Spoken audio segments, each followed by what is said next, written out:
ಪ್ರೇಮಲೋಕದಿಂದ ತಂದ ಪ್ರೇಮದ ಸಂದೇಶ ಭೂಮಿಯಲ್ಲಿ ಹಾಡಿ ತಿಳಿಸೋಣ. ಪ್ರೀತಿ ಹಂಚೋಣ, ಆನಂದ ಪಡೆಯೋಣ, ಬನ್ನಿ ಪ್ರೇಮ ರಹಸ್ಯ ಹೇಳೋಣ.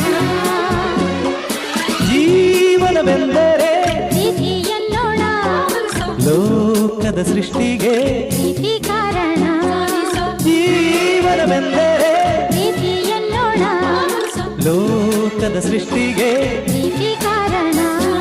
ಪ್ರೇಮಲೋಕದಿಂದ ತಂದ ಪ್ರೇಮದ ಸಂದೇಶ.